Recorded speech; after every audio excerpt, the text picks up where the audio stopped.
Okay, so let's start. I hope you can hear me. So what we did last time was to study a P field of characteristic P. So as you know that they are of the form K power series T, where K itself is a finite extension of Fp, and P is of course a prime, right? In particular, we studied cyclic degree P extensions of these P fields of characteristic P. Now, if we were discussing degree L extensions for some prime different from P, that would be the tamely ramified case, and that's much simpler. In the case of degree P extensions, we saw that they are infinitely many, and we determined their rings of integers, uniformizers for these rings, for these extensions. We determine the unique ramification breaks, right? So if you have a cyclic extension of prime degree, G is the Galois group, then there's a T such that GT is the whole of G, and GT plus 1 is trivial. That T is called the unique ramification break of this extension. Okay, and then we computed the contribution of these cyclic extensions to Serre's mass formula. That mass formula actually takes into account all separable extensions of degree P, not just the cyclic ones, though that we will come to later. We will later see how to parameterize all separable extensions of degree P of any P field. But we are going step by step. So the very first step that we took last time was to parameterize cyclic extensions of degree P of a P field which has characteristic P. And today we are going to look at a P field of characteristic 0, and we'll do the same thing, which is to say, look at cyclic extensions of degree P. I recall that P fields of characteristic 0 are the same as finite extensions of QP. So today we will not be able to do all these 4 things. We will do only these 3 things perhaps, and this will be on, Wednesday.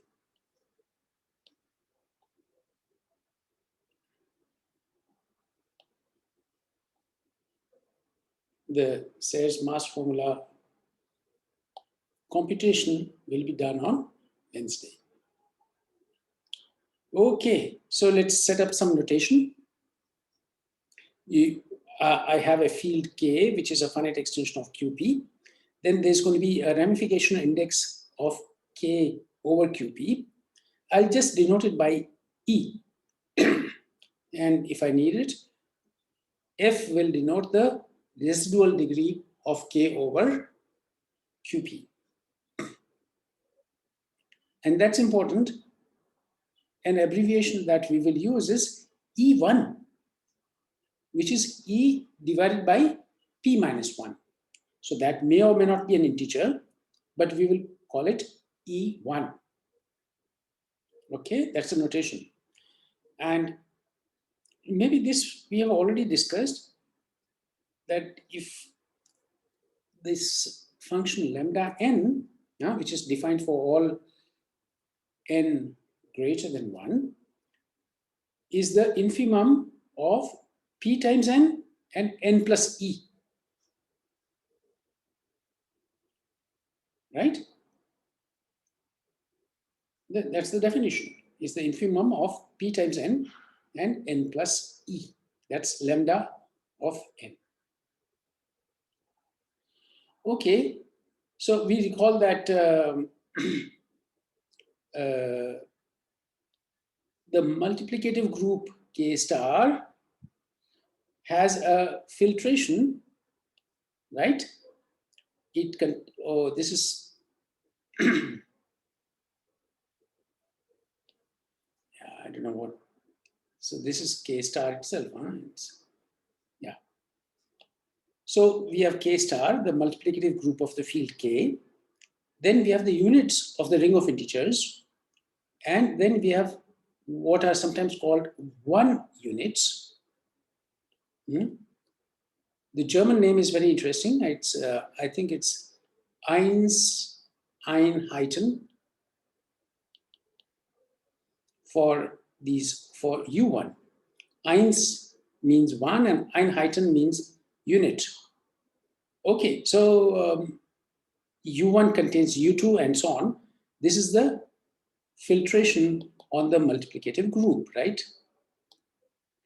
When I take the quotient of the multiplicative group K star by the pth powers, I denote it by K star with an overline or a bar here. Then we have, of course, the image of OK star. We have the image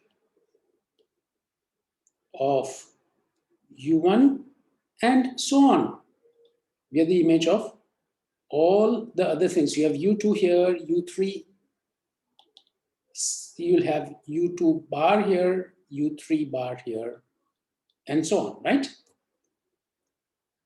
So this K star bar, which is K star modulo K star to the power P, also comes with a filtration.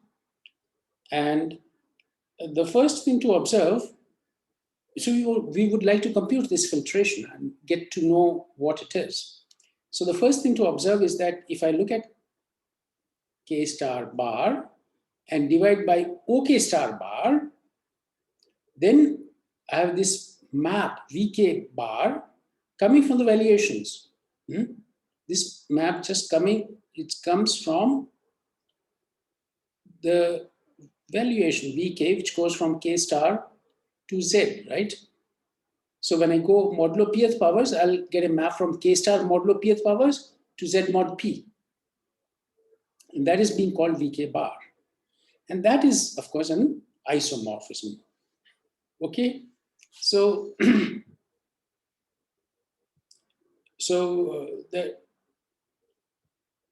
that sort of describes what this step in the filtration is.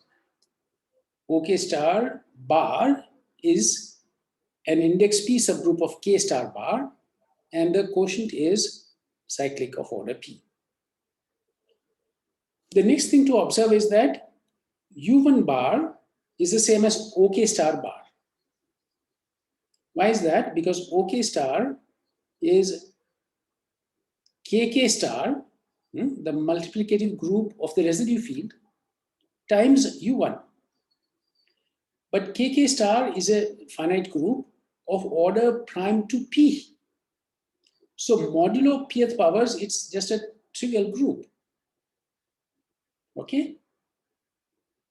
I mean, I could even say that it's cyclic. I don't know whether this is not being used, that it's cyclic. Maybe it's just being used that it's commutative. But anyway, we know that it's a cyclic group of order prime to P. So modulo pth powers, it's trivial. So what remains is U1 bar, right? That's why U1 bar is equal to OK star bar. Okay, this proposition says that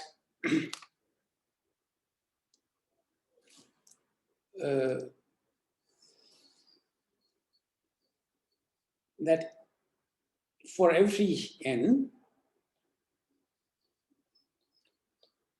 every positive n, if I take pth powers of elements of un, then I get elements of u lambda n. And if I do it for un plus 1, then it's contained in un plus 1 lambda. Actually, it should be contained in, I mean, if I apply the previous one, it should be contained in lambda n plus 1. But you can check perhaps that this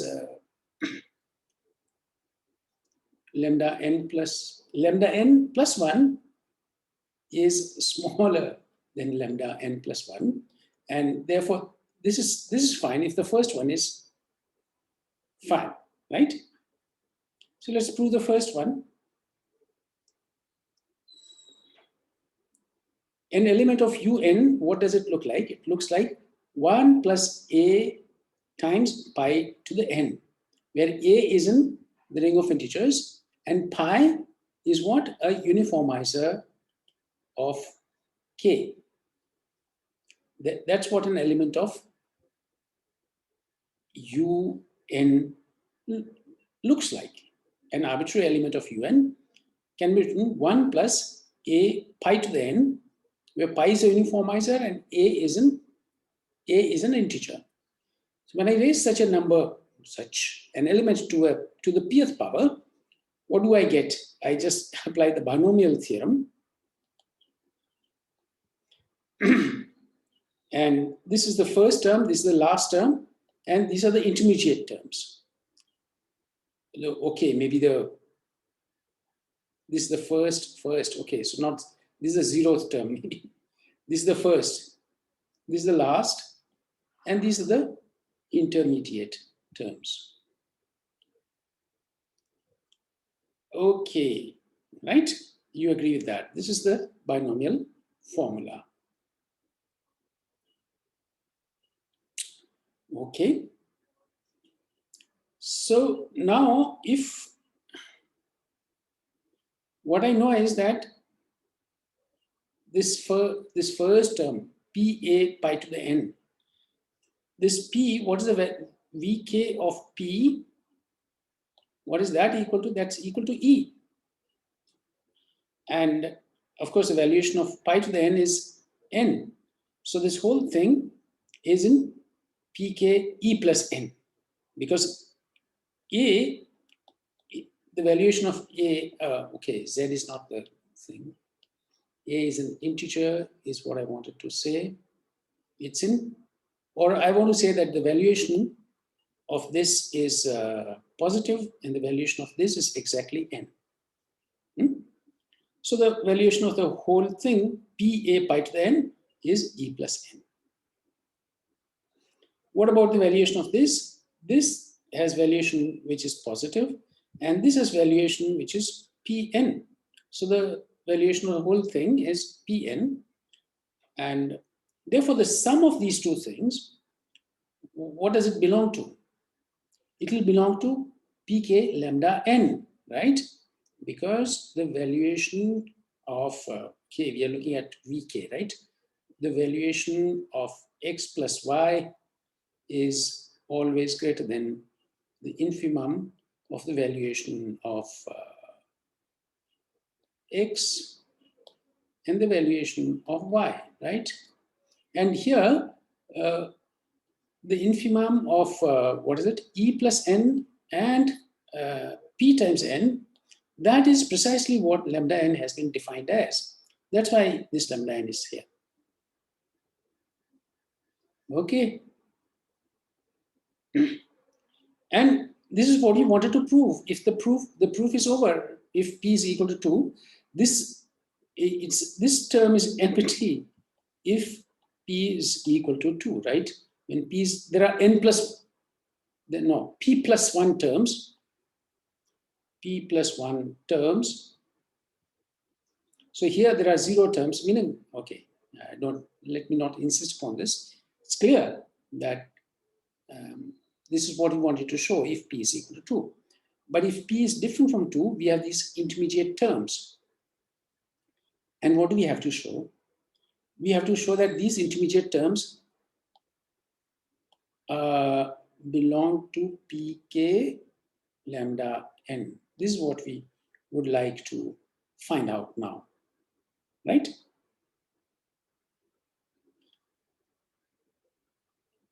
Actually, it seems that we are proving that they actually belong to lambda n plus 1.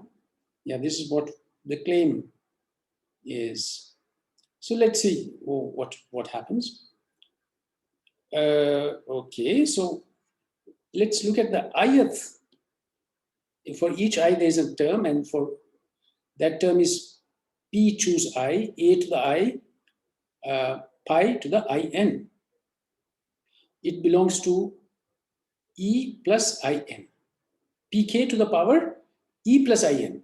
That's true because this thing, the valuation is at least e, because the binomial coefficient is divisible by p. The valuation here is positive and the valuation here is in. So it belongs to e plus in. That's okay. Now, so I have to check what this e plus in, it's certainly greater than n plus e. N plus e when I is equal to 1, right? Or when I greater than equal to, perhaps, no? When I is equal to 1, whether I cannot be 1. I cannot be 1. So it cannot even be equal. So what is it? It's not equal. Strictly greater. I is between 2 and p minus 1. So you have strict inequality here, and this n plus e is here. You don't have strict inequality. This is certainly and here equality is possible, right? So what we see is that okay, so we have proved that if this thing is lambda n and this is strictly bigger, so this is in lambda n plus 1. Okay, so what we have proved is that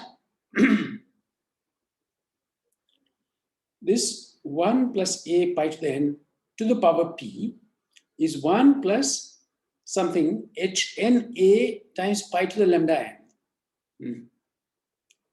This part, this expression is being written as hn of a pi to the lambda n.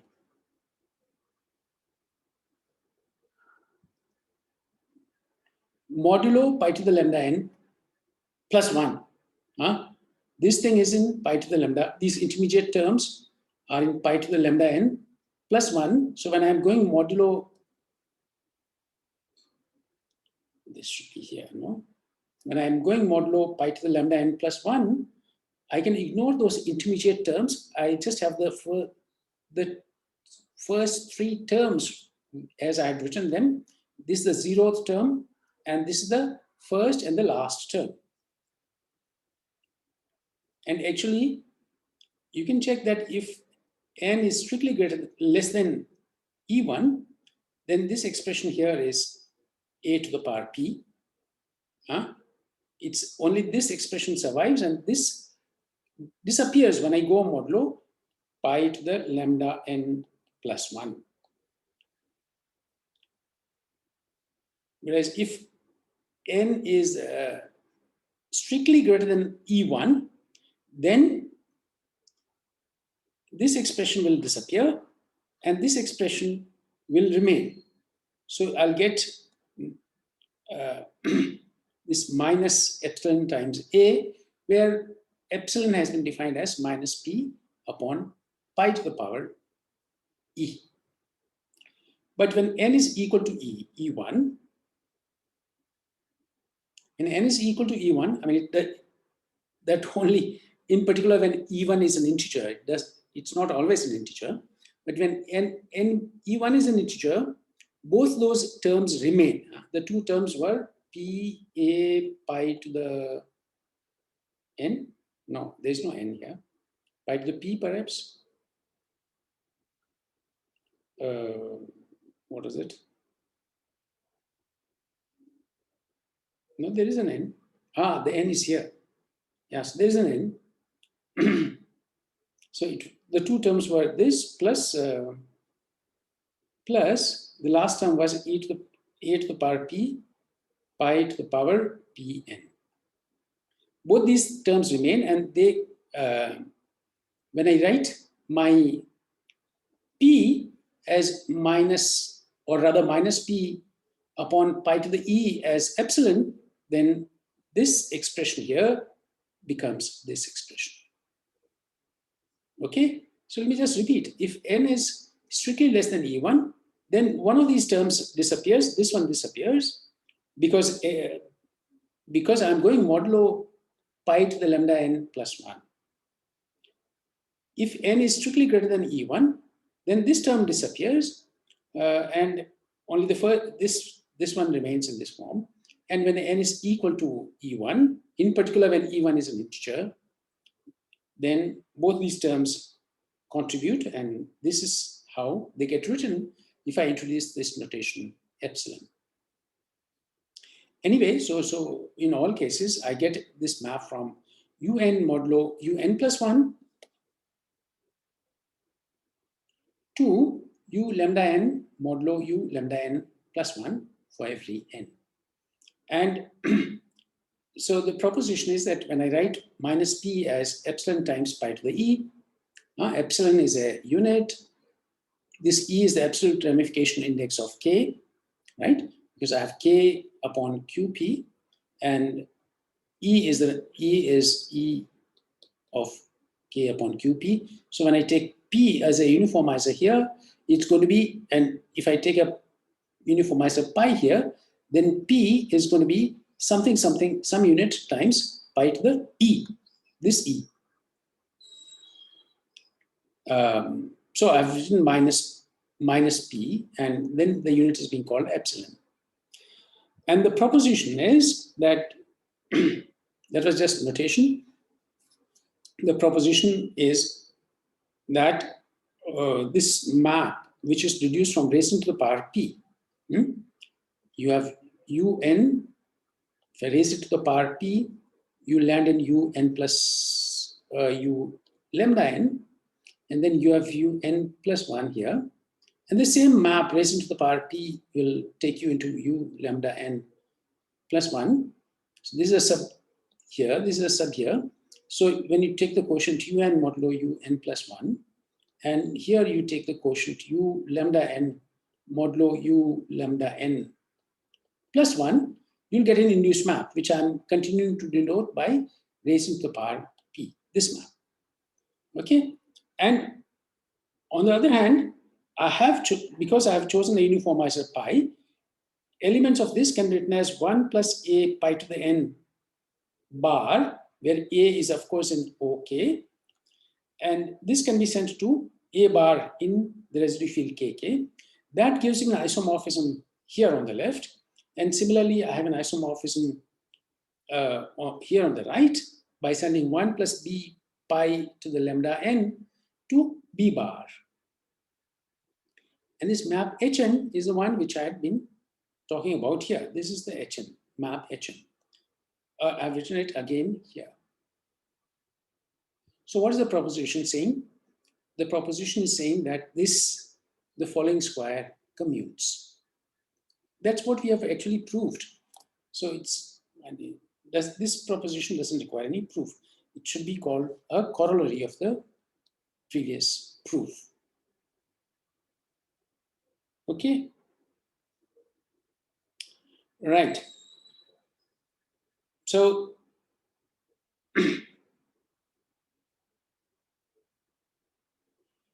now I'll denote by zeta a primitive pth root of 1. And I know that when I adjoin this zeta to qp, I get a cyclic extension of degree p minus 1, which is also a totally ramified extension, right? And that came from the Eisenstein criterion. And moreover, I have these Teichmüller representatives, right? These were called Teichmüller representatives. So I can think of Fp star as being actually a subgroup of Qp star. And Fp star, as you know, is a cyclic group of order p minus 1. So these are two independent facts. When I join a primitive pth root of unity to Qp, I get a cyclic extension of degree p minus 1. And Qp star contains a primitive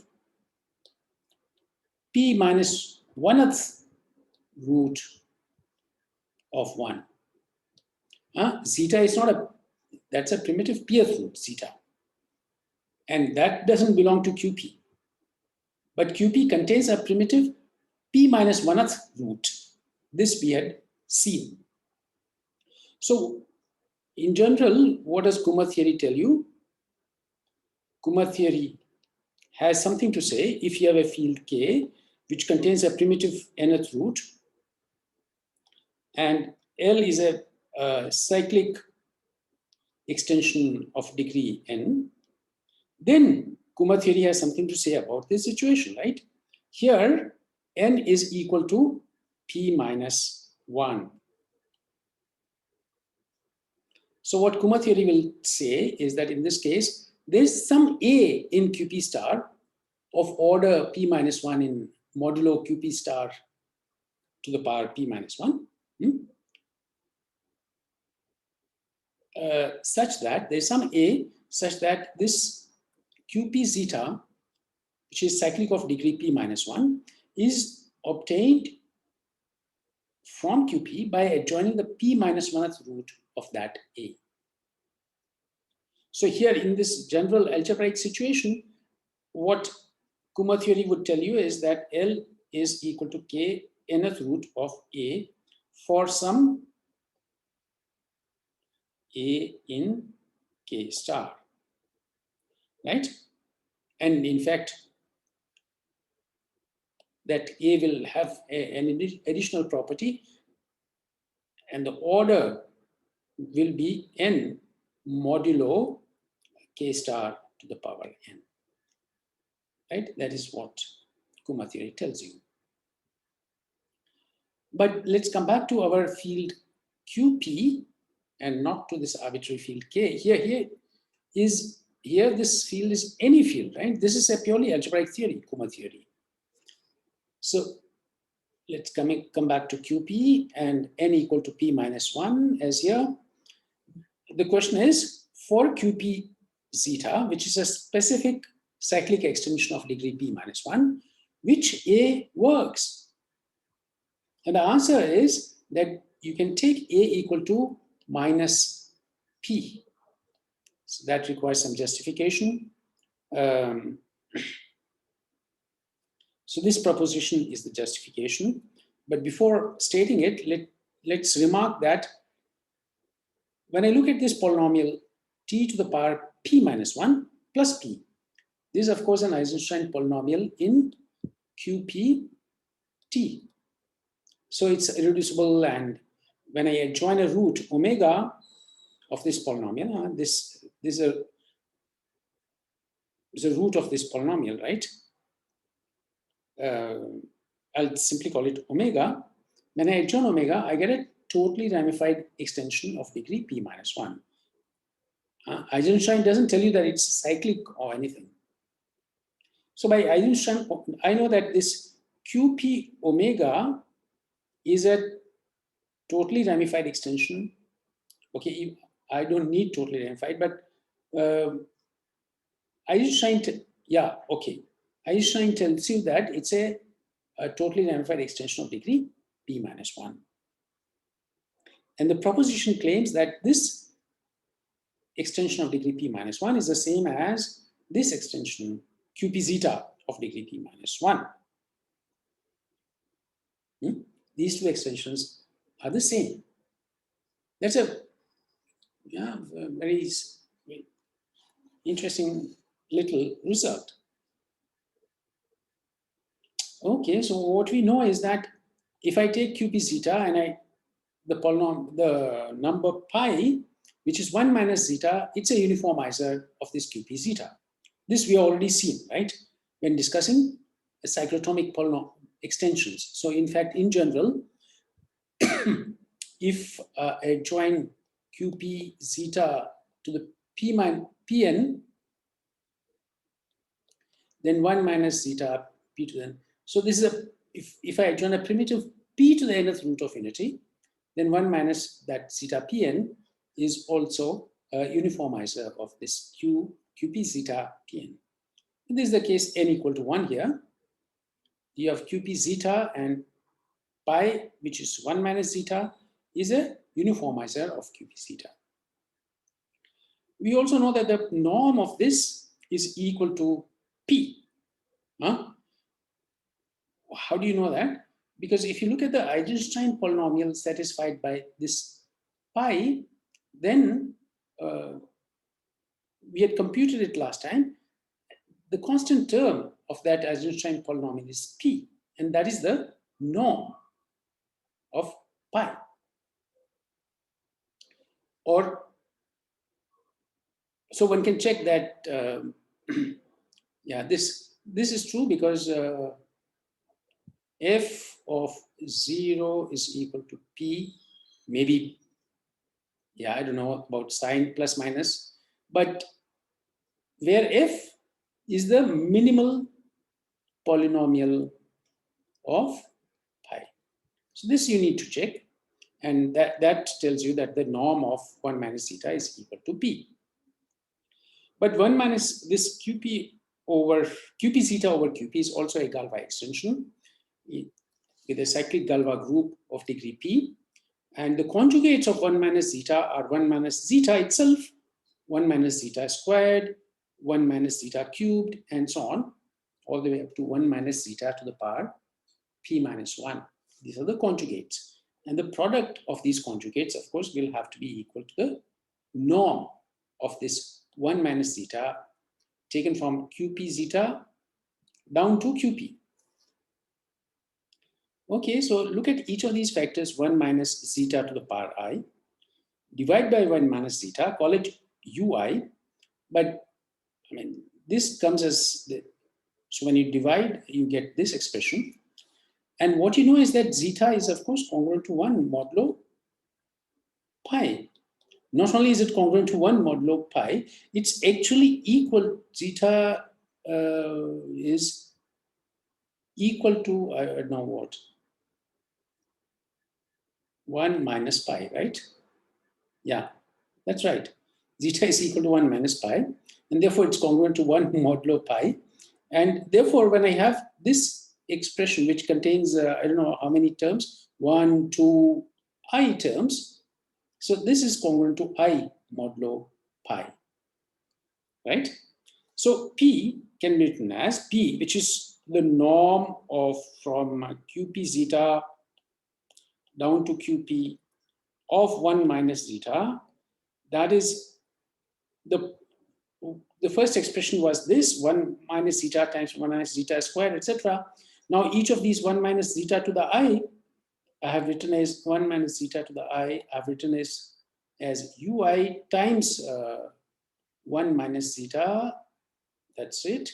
And I know that ui is congruent to 1 modulo, no, not 1, I. ui is congruent to I modulo pi. Okay, so let's come back to this. So this P has been written as U1 times U2 up to UP minus 1 and 1 minus zeta to the power P minus 1. For each I get a factor 1 minus I, so I get P minus 1 factors. But this U1, this product U1, U2, etc., it's the same as the product 1 times 2 times 3 up to P minus 1, right? Because ui is congruent to I modulo pi, right? So this product is going to be congruent to minus 1. It's congruent to P minus 1 factorial, but that is congruent, that's equal to minus 1 modulo P, and hence modulo pi. Okay, so this is what I have written. Minus P is equal to U times pi to the P minus 1, where pi is an abbreviation for 1 minus zeta, right? And this U is congruent to 1 modulo P. In other words, U belongs to U1. But this U1 is a ZP module, and P minus 1 is invertible in ZP. So U can be uniquely written as eta to the power P minus 1 for a unique eta. Uniqueness is not important for me, but it's there. So I write minus P now as U has been replaced by eta to the power P minus 1. So all this P minus 1 is there as a common exponent, and I get eta pi. Yeah. In other words, this eta pi is a root of the polynomial t to the P minus 1 plus P. Huh? But omega was a root of this irreducible polynomial. So since this field contains this eta pi, this QP omega has to be contained in this field. And both these fields, QP omega and QP zeta, both of them have degree P minus 1 over QP. And one is contained in the other. And they are the same degree over QP, and one is contained in the other, so they must be equal. This is what we wanted to prove, that that the polynomial, what is it? One of the polynomials is t to the p plus, no, p minus 1 plus p, that's one polynomial, and the other polynomial is t to the p minus 1 plus t to the p minus 2 plus t plus 1. They are both irreducible and irreducible in QP t, right? And define the same extension. Okay. Are there any questions?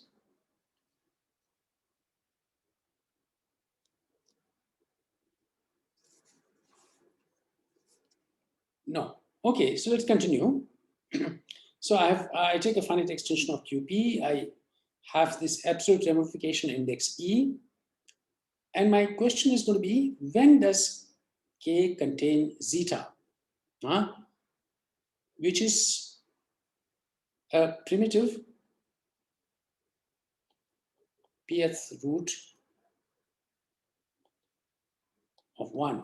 When does an extension of K, extension K of QP, contain a primitive pth root of unity? And it's of course the same as asking whether the multiplicative group Kp star has an element of order P. Okay, so here is the proposition which answers this question. It says that this K star has an element of order P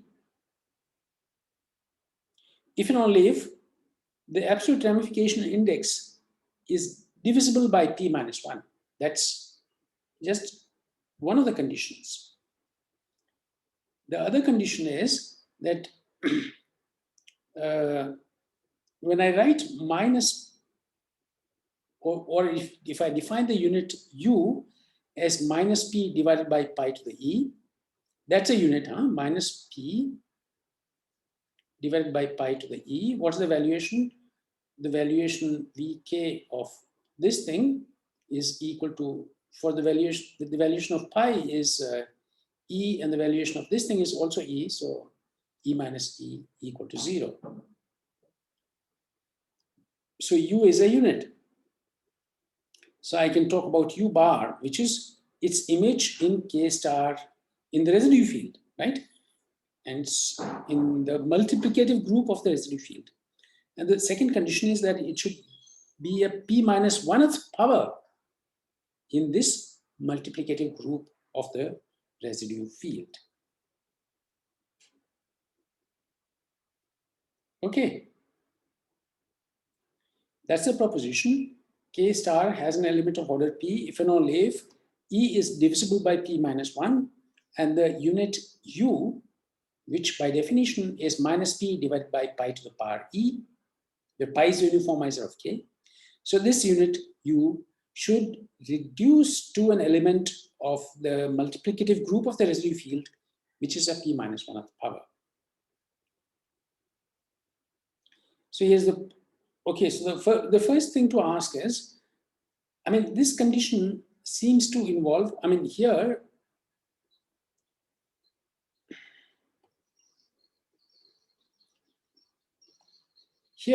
whether, what happened?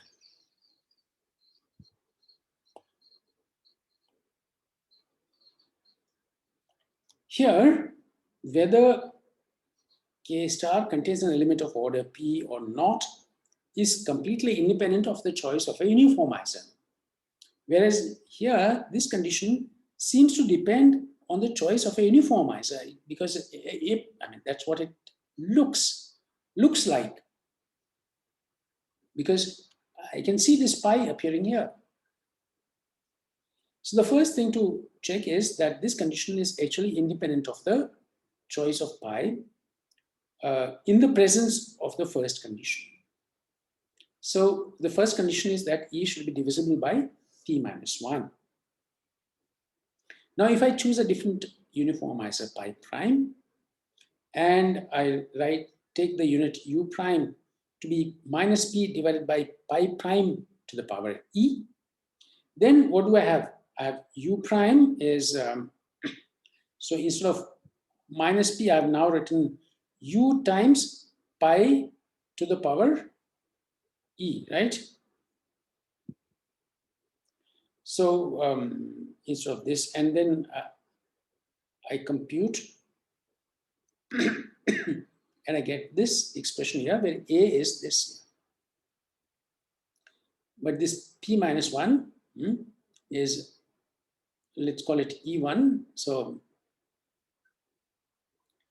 what this says, yeah. So what this says is that U prime and U differ by an element which is a p minus 1th power. And therefore, the image of U prime is a p minus 1th power if and only if the image of U is a p minus 1th power. Because they differ by an element U prime is equal to U times A to the power p minus 1. And A is this complicated expression which you get from these two uniformizers, right? So it's really independent of the choice of the uniformizer. So I have to prove two implications. I mean, that if there's a zeta in K, then something happens. And then conversely, if those two conditions are satisfied, then there's a zeta in K. So let's prove, suppose first that zeta is there in K, then I'll have this intermediate extension QP zeta between QP and K, and the ramification index here is E1, the ramification index here is P minus 1. And of course, the total ramification index is E.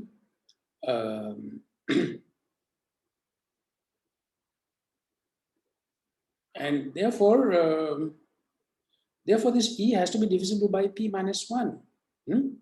If the ramification index is E, and the ramification index here is P minus 1, then E has to be divisible by P minus 1 by the multiplicativity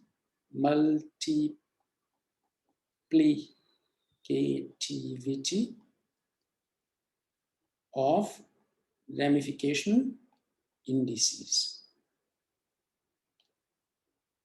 Okay, so that was the first condition. And the second condition that I have to check is that the thing about that some particular unit being a p minus 1th power, right? So for that, let's introduce this field K naught, which is the maximal unramified extension of QP in K. I have this K and I have QP, and K naught is the maximal unramified extension of QP in K. This is totally ramified, right? And this is unramified by hypothesis. So these two are linearly disjoint. Unramified, totally ramified, so there can't be any intersection. And therefore, the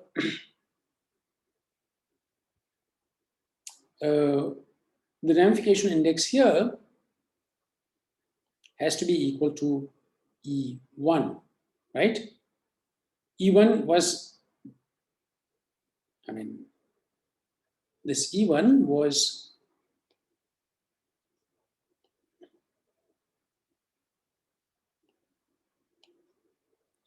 this E1 was the ramification index of K over QP zeta, and has to be equal to this as well, right? Okay, so let's continue. Now, this K naught zeta obviously contains a primitive pth root of unity. And we saw that something contains a primitive pth root of unity if and only if it contains the root of this polynomial t to the power p minus 1 plus p. This we have seen just now.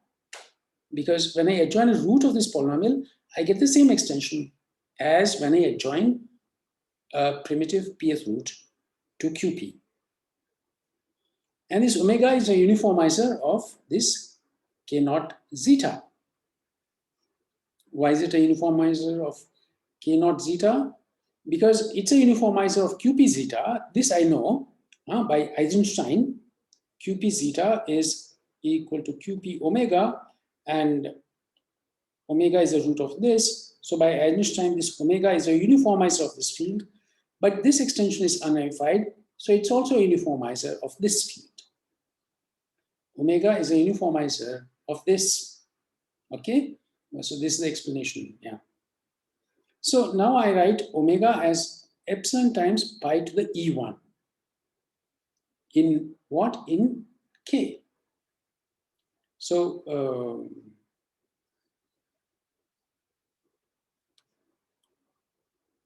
right? You have K naught zeta, you have K. The ramification index we have seen is E1, and omega is a uniformizer here. So omega will be some unit times pi to the E1, where this pi is a uniformizer of K, right? So that's correct.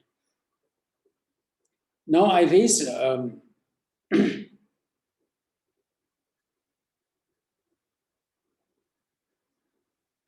so now let's look at minus p, which is omega to the power p minus 1.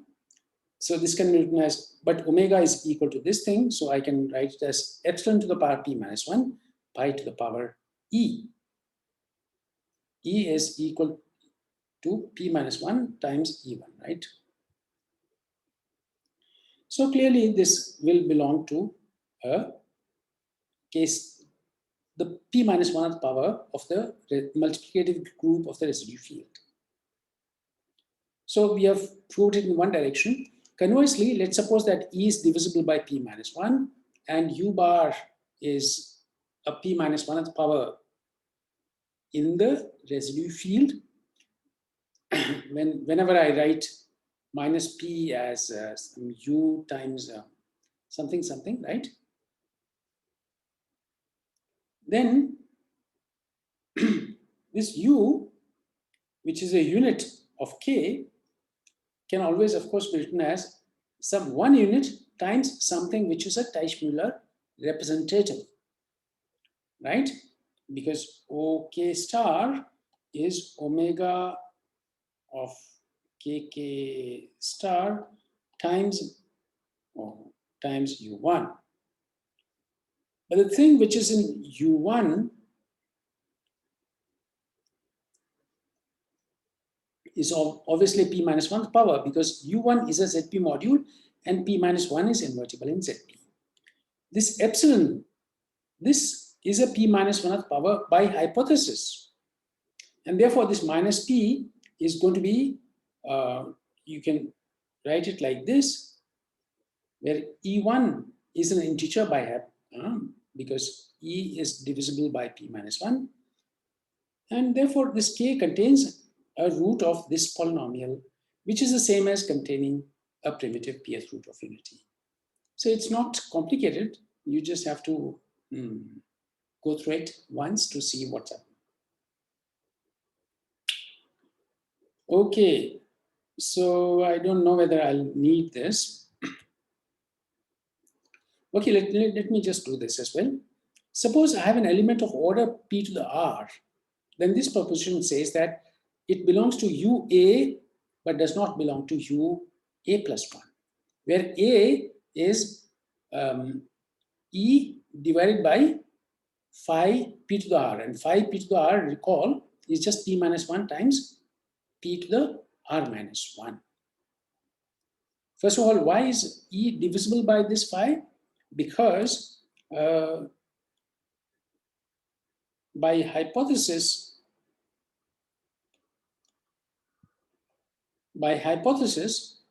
the ramification index here is E, and the ramification index here is phi p to the r. And by the multiplicativity of ramification indices, E is a multiple of this phi p to the r. And A is the quotient.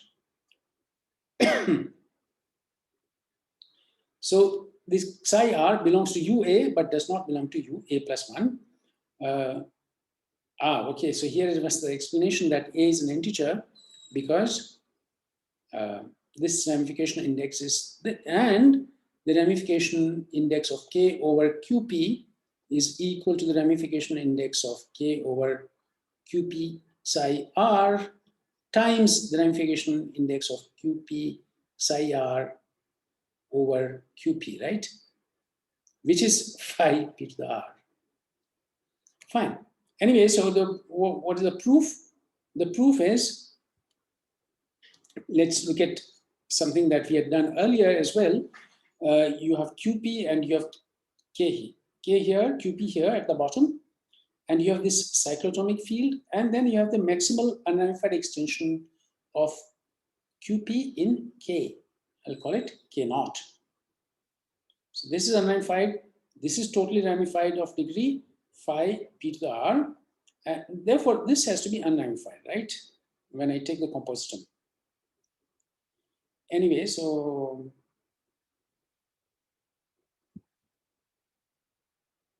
I think this is all that goes into the proof. So let's look at it. This is a uniformizer of QP psi of this extension, right? That's by Eisenstein's criterion. We have already seen this. Now, this extension is unramified. So this is a uniformizer of this extension as well, right? This is an uniformizer here, but it's also a uniformizer here. And the ramification index of K over K0 psi r is, what is it? Is the whole ramification index, which is E, divided by this, so it's equal to A. So this uniformizer, when I write it as, when I factorize it in OK, I'll get a unit times pi k to the power A, because that's the ramification index of K over K0 psi r. And that is the same as saying that this is in UA, but not in UA plus 1. Okay. So let's review the notation. We are looking at a finite extension of QP. We have the absolute ramification index E, and E1 is E divided by P minus 1. A priori, it's just a rational number. If it is an integer, then we have seen that this group has order P. It's generated by a primitive pth root of unity, and it's contained in E1, but okay, it's here, but its intersection with UE1 plus 1 is trivial. This is what you have seen just now. More generally, I mean, this is the case R equal to 1 here now. R equal to 1. What is it? And this, we know that UPE1 plus 1, I mean, this group is actually, everything is a pth power. This is by Ensel's lemma, yet proved it earlier. Anyway, so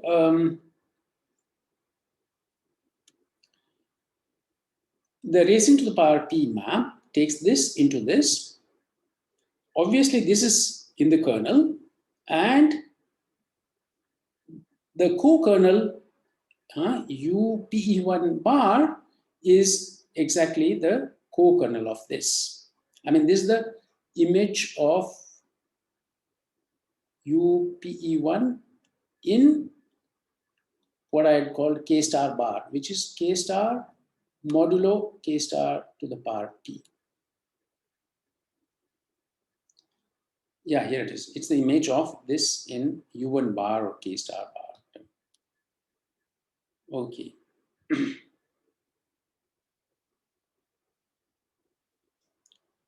So the proposition says that if E1 is an integer, then this sequence, I've just written down a sequence, I've not proved anything about it. And the proposition says that this sequence is exact. So there are two things. I mean, it has to be, I have to show that I have to show something about the kernel of this map and the co-kernel of this map, or rather the image. So the kernel is this, that's clear.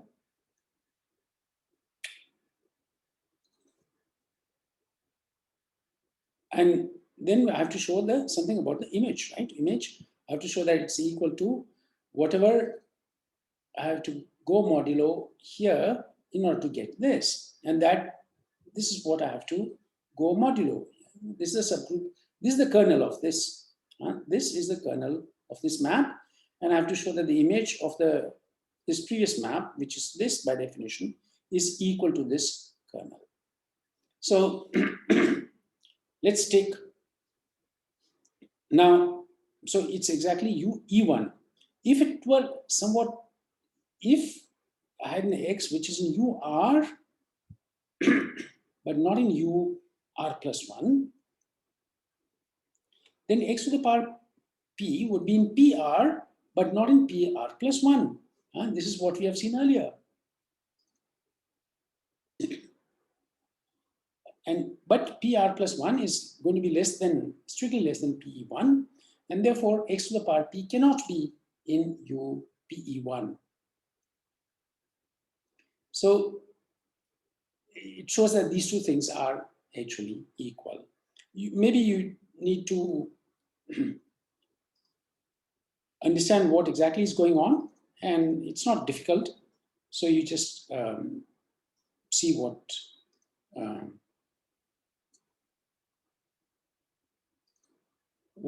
this map behaves like, this raising to the power p map. Okay, so let me summarize what we have done. So for every positive integer n, I have this raising to the power p map from un modulo un plus 1 to u lambda n modulo u lambda n plus 1.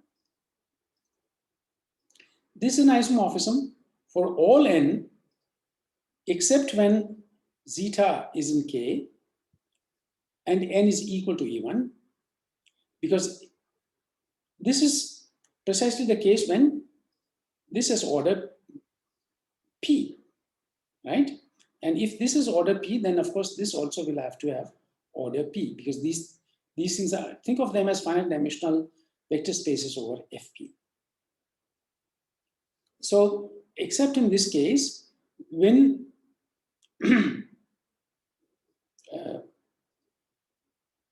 so in this case, what happens is, in this case E1, I can write down this other sequence here, the one at the bottom. And I mean, this is familiar to you. You have this map pi, which takes, not pi, p, which takes x to the power p, x to the power p minus x. So the kernel and the co-kernel are both can be identified with fp. And the kernel is clearly fp, and the co-kernel can be identified with fp by this trace map. Okay, so that sequence exists independently of what we had been doing. But now, if you look at this sequence, I can make it isomorphic to the bottom sequence by choosing appropriate bases for pk to the power e1 and pk to the power pe1. So I get isomorphisms here and here, here. I mean, this whole sequence at the top can be made isomorphic to the sequence at the bottom by an appropriate choice of bases for some OK modules. So, so let's summarize the thing about the filtration. For every n, if n is greater than PE, strictly greater than PE1, then UN bar is trivial. This is the image of UN in U1 modulo U1 to the power P. If n is equal to PE1, then its image in U1 modulo U1 to the power P is trivial if K does not contain a primitive pth root of unity, and it has order P if it contains a primitive pth root of unity. Should be isomorphic to this. If n is strictly less than PE1, then this quotient is trivial if n is divisible by P and it's equal to UN modulo UN plus 1 if n is prime to P. And finally, at the 0th stage, so to speak, K star bar modulo OK star bar is Z mod PZ, and that isomorphism is given by BK bar. The value comes from the valuation. Okay. So now let's look at. So I think this I've done last time, so I'll go through it very quickly. So let's look at a finite extension of QP, which contains a primitive pth root of unity. And by Kuma theory, I know that cyclic extensions of degree P over K correspond to FP lines in K star modulo K star to the power P. By the way, this was, yeah. No, this Kuma theory works for an arbitrary, K is any field here, and zeta is a primitive pth root of unity. Now, when I combine these two things, then what I have is, among the cyclic extensions of degree P, there's a special one, which is the unramified extension. And therefore, you can ask the question, which FP line does this unramified extension correspond to? And the answer is it corresponds to this line UPE1 bar. Okay, so the proposition is that the unramified degree P extension of K is obtained by joining a pth root of everything in UPE1. In fact, there's just one element whose pth root you need to adjoin, and you can specify what kind of element you need to take. So here's the proof. You fix a primitive pth root of unity, and the image of some element u in the ring of integers, which generates this. If the image of u generates this, you go from OK to the residue field KK, and then you go to KK modulo P KK. I mean, or is the same as going down to FP and going down, taking the trace map.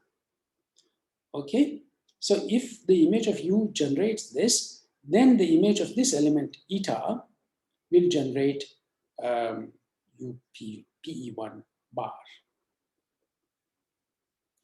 So you take a root of this polynomial, then this is a root of this polynomial, right? Which you get from this polynomial by an appropriate substitution. Okay, and you can see that the coefficients are all congruent to 0 modulo p. So when I divide throughout by 1 minus zeta to the power p, and remember p is divisible by 1 minus zeta to the, p is divisible by 1 minus zeta to the power p minus 1. And if I put s equal to t over 1 minus zeta, then this polynomial, what does it become?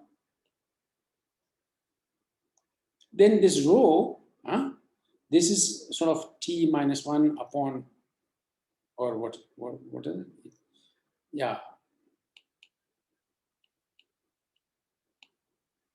Yeah, so you subtract 1 first. That's what you have done. Yeah, subtract 1 and then divide by 1 minus zeta. Yeah, 1 minus zeta. So that's what we have done. So this is going to be a root of this polynomial, h of s, where these coefficients in the are going to be congruent to 0 modulo pi k. And so when you reduce it modulo pi k, you will get this Artin-Schreier polynomial, which is irreducible over this field, and it gives the unramified extension. It gives the degree p cyclic extension of this field. Therefore, this is the unramified degree p extension of k. And moreover, the ring of integers is this one. Okay. So the next question is,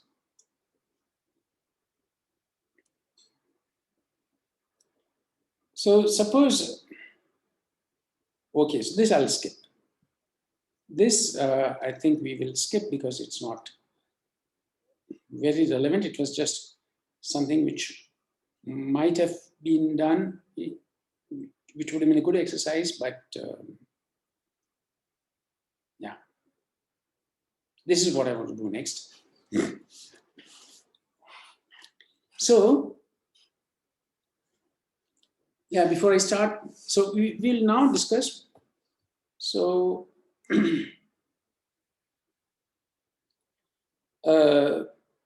we have cyclic degree p extensions of k which contains qp zeta, right? They correspond to fp lines in k star modulo k star to the power p, and the unramified one corresponds to the line UPE1 bar. What about the other lines? They correspond to ramified extensions. Where does the unique ramification break occur? So that's the question we will ask next.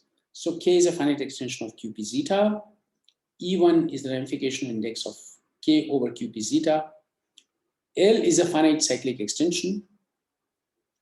T is the corresponding line in this, which corresponds to L, right? Line in this FP star, in K star modulo K star to the power P. So this is what we have seen. D is UPE1 bar if it's the unramified extension. And of course, for the unramified extension, the unique ramification break occurs at -1.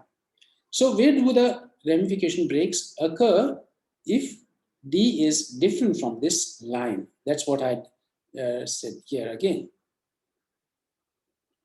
So if D is different from this UPE1 bar, then it will be contained in UM bar for some M, but not in UM plus 1 bar, right?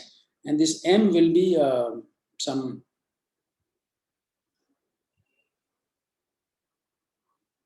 so the convention is that U0, for M equal to 0, you consider the whole space, and So what do we know about this M?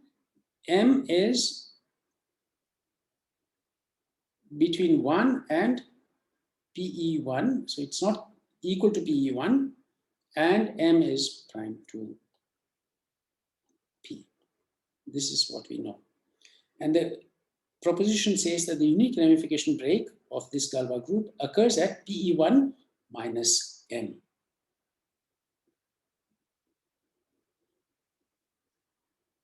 Okay, so let's prove it. Let's first prove it for M equal to 0.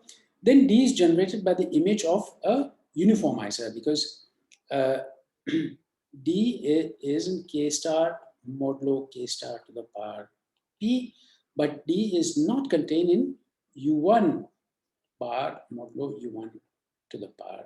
U1 bar is not necessary. U1 modulo U1 to the power. Now, this is the situation that we are looking at here. So it's generated by some uniformizer pi k, and L is obtained by adjoining a pth root of pi k. The minimal polynomial is this, and this is going to be a uniformizer of L, right? By Eisenstein, for example. And this is the ring of integers. What I know about the different is that if I have the minimal polynomial as here, and then I just, the valuation of the different, the exponent of the different,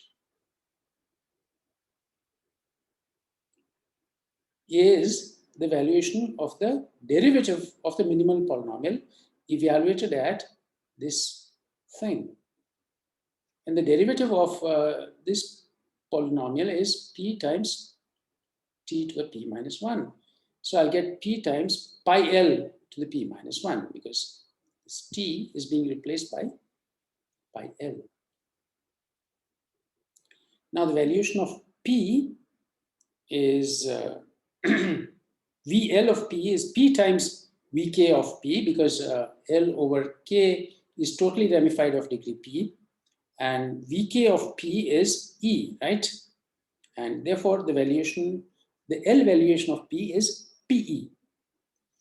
And therefore the valuation of the different is PE, that comes from this P valuation of P is PE, plus P minus 1, which is the exponent here.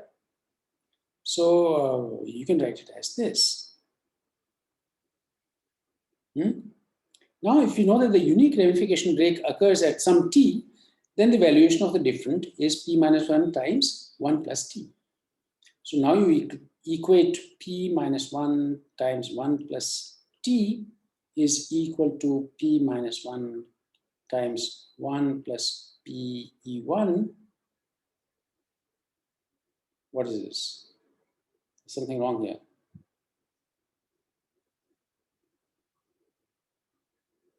Yeah, it's not wrong. Yeah. Yeah, so it forces the conclusion that t is equal to p minus 1 when m is equal to 0. Yeah. I was thinking of a general m, but m is equal to 0, so there's nothing wrong. What happens if m is strictly positive? It will have to be, of course, less than PE1 and prime to p, because u pi bar is equal to u pi plus 1 bar, etc., right? For appropriate I. 1 to E1. Yeah, I think that's it. So, and then there's some mu which generates D. Now you need to check that if this D is contained in UM bar, but D is not contained in UM plus 1 bar, then there's a psi in OK star such that mu and psi to the power P, the difference has valuation exactly M, the same M. Okay, and the norm of this is equal to this. So the valuation of this is equal to M, because this is totally ramified. And because M and P are relatively prime, you have X and Y and Z such that mx plus py is equal to 1. And then this pi L is therefore a uniformizer of L. Pi L is this funny expression. And OL is equal to OK pi L. So whenever I have a totally ramified extension, totally ramified implies that OL is equal to OK pi L, where pi L is any uniformizer of L, right? Now the Galois group is cyclic, so when I take a generator, sigma of pi L is zeta times zeta times pi L for some pth root of unity,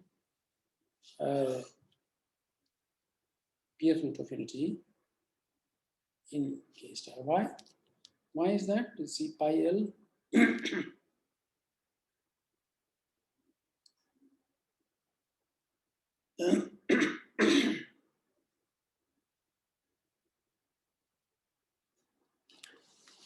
Yeah, so maybe you have to check that they have the same pth power or something. Okay.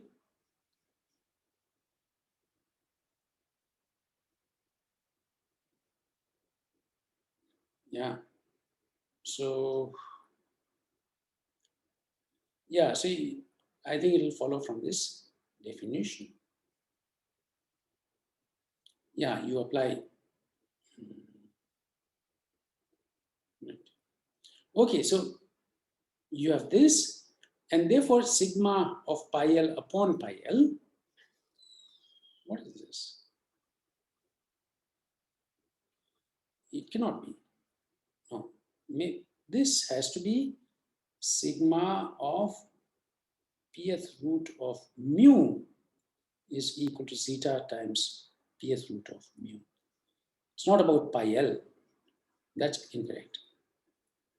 Yeah, sigma pi L upon pi L is therefore going to be this expression here. Yeah, from this definition. Because sigma takes this to zeta times itself for some pth root of unity zeta. Right. Okay, so you have this expression, and let's rewrite it as 1 plus alpha to the power x. The same x. Same x is continuing, the x and y that you have chosen here. Why has the y disappeared? The y has disappeared because sigma of pi k is equal to pi k. Right, yeah. Okay, so this is what you get. And now you apply the binomial theorem. So this will be 1 plus alpha x plus higher order terms. So, but those higher order terms, what's the valuation of alpha x? X is prime to p. No, wait a minute. Yeah, the alpha is here, right? Here is alpha. So the valuation of 1 minus zeta is PE1. The valuation of this thing here is 0, so it doesn't matter. And the valuation of this thing here is minus m, because here it's in the denominator, and this 1 comes from this pi L here. So you will get sigma pi L upon pi L is congruent to 1 plus this thing, modulo this thing here. So the unique ramification break occurs at this thing. That's what, if you go back to this definition, then you will see that this is what it means in terms of the unique ramification break. Okay, so here's a corollary. I mean, for elementary abelian extensions of exponent p, we have seen that the ramification breaks, or the upper, I should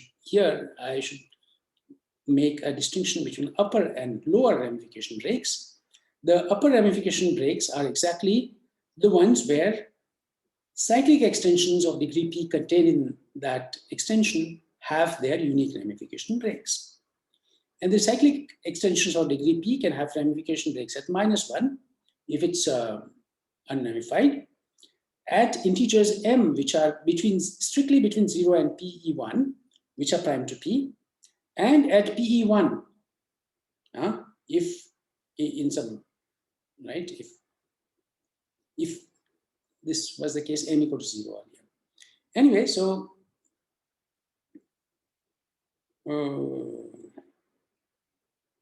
I have some time. Now, this was the case when k contains zeta. What happens if zeta is not there in k? So let's look at this situation. I have a finite extension of qp, which doesn't contain a primitive pth root of unity. And I have a cyclic degree p extension. It has to have a unique ramification break. Where does this break occur? We know that it's -1 if it's unramified. So the proposition is that if it's otherwise, this unique ramification break is between 1 and PE1, and E1 here is the absolute ramification index divided by P minus 1, need not be an integer. So it's in this interval and it's prime to P. That's what we want to prove next. So the simplest proof that I've found is the following. You have your extension L of k, and then there's this k prime, which is obtained from k by adjoining a primitive pth root of unity. And then you have L prime, which is an extension of k prime, which is the composite term of L and k prime. This extension I can deal with because here I have zeta. This is cyclic of degree p. And let's call S the ramification index here. E k prime over k. So if I show that this t prime, the ramification break here, which I know how to control, that is S times t, then I'm done. Because this S is actually, I mean, this k prime over k is actually contained in fp star, because it's a k prime is just k zeta, right? And therefore S divides p minus 1. And therefore, I mean, if I know that this t prime has, so basically, I mean, what I want to know is what this t is, and my previous theory tells me what t prime is, and from this I can deduce information about t because this S is prime to p. Okay, so how do I find out what this t prime is? Or how do I establish that t prime is equal to S times t? Here, you know, you have this kind of square, and you can compute the difference of L prime over k in two different ways. You can go this way, or you can go this way. So if you go one of the ways, you know, in this way, then the exponent of the difference of L prime over k is the exponent of the difference of L prime over L times whatever the ramification index here is, times the exponent of the difference of L over k. So here it's S, here it's S minus 1, because what is this L prime over L? That's termly ramified of, yeah, you see, this k prime over k is termly ramified of degree of ramification index S, and therefore this is also obtained ramified of ramification index S, and the exponent of the difference is S minus 1. So yeah, that's it, S minus 1, plus S times, what is this here? By definition, by assumption, the unique ramification break occurs at T, and therefore, this is the exponent of the difference. And similarly, if I do it the other way, then the same sort of formula will give me this. And when I compare these two things, I get T prime equals ST as claimed, right? So that sort of finishes the thing for today. Yeah, I mean, I'm maybe I should slow down a little, but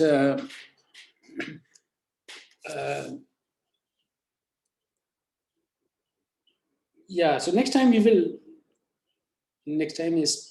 Wednesday, we'll look at it again, and we'll try to compute the contribution that these cyclic extensions make to Sayre's mass formula. Okay, so are there any questions?